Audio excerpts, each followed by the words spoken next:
In mathematics, multilinear algebra extends the methods of linear algebra. Just as linear algebra is built on the concept of a vector and develops the theory of vector spaces, multilinear algebra builds on the concepts of p-vectors and multivectors with Grassmann algebra. Origin. In a vector space of dimension n, one usually considers only the vectors. According to Hermann Grassmann and others, this presumption misses the complexity of considering the structures of pairs, triples, and general multivectors. Since there are several combinatorial possibilities, the space of multivectors turns out to have two n dimensions. The abstract formulation of the determinant is the most immediate application. Multilinear algebra also has applications in mechanical study of material response to stress and strain with various moduli of elasticity. This practical reference led to the use of the word tensor to describe the elements of the multilinear space.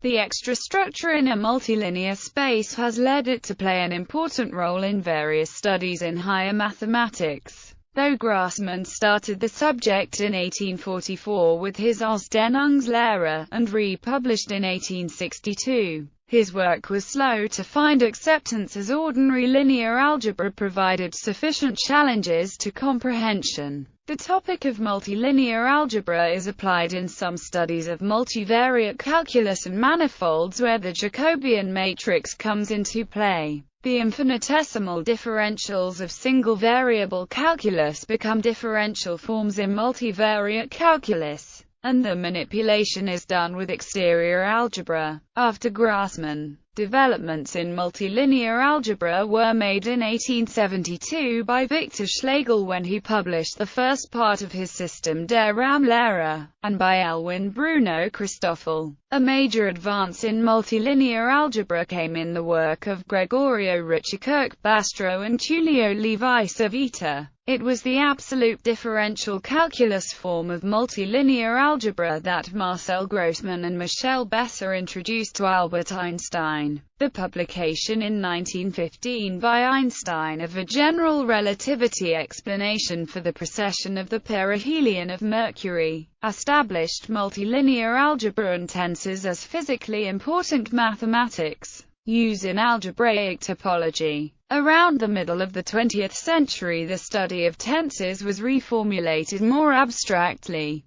The Bourbaki group's treatise Multilinear Algebra was especially influential. In fact, the term multilinear algebra was probably coined there. One reason at the time was a new area of application, homological algebra. The development of algebraic topology during the 1940s gave additional incentive for the development of a purely algebraic treatment of the tensor product. The computation of the homology groups of the product of two spaces involves the tensor product, but only in the simplest cases, such as a torus. Is it directly calculated in that fashion? The topological phenomena were subtle enough to need better foundational concepts. Technically speaking, the Tor functors had to be defined. The material to organize was quite extensive, including also ideas going back to Hermann Grassmann. The ideas from the theory of differential forms that had led to der Rham cohomology, as well as more elementary ideas such as the wedge product that generalizes the cross product. The resulting rather severe write-up of the topic entirely rejected one approach in vector calculus.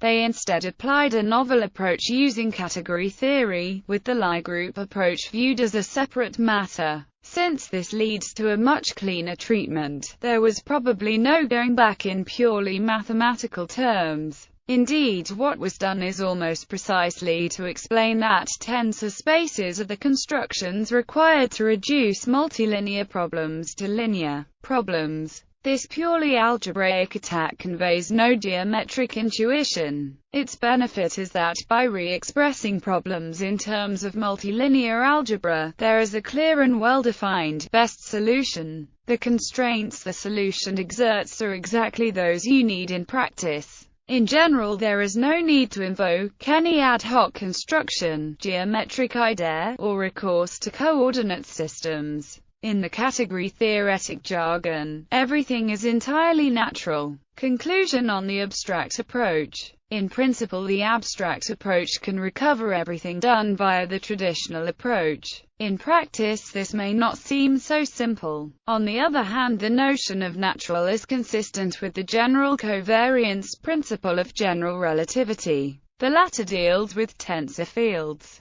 but covariance asserts that the language of tensors is essential to the proper formulation of general relativity. Some decades later, the rather abstract view coming from category theory was tied up with the approach that had been developed in the 1930s by Hermann Weyl. In a way, this took the theory full circle, connecting once more the content of old and new viewpoints. Topics in multilinear algebra. The subject matter of multilinear algebra has evolved less than the presentation down the years. Here are further pages centrally relevant to it. Bilinear operator. Component-free treatment of tensors. Kramer's rule. Dual space. Einstein notation. Exterior algebra. Exterior derivative. Inner product. Kronecker delta. Levi-Civita symbol. Metric tensor. Mixed tensor. Multilinear map. Symmetric algebra. Symmetric power. Symmetric tensor. Tensor. Tensor algebra. Free algebra. Tensor contraction. There is also a glossary of tensor theory. Applications. Some of the ways in which multilinear algebra concepts are applied. Classical treatment of tensors. Dyadic tensor. Bracket notation. Geometric algebra. Clifford algebra. Pseudoscalar. Pseudovector. Spinor. Outer product. Hypercomplex number. Multilinear subspace learning.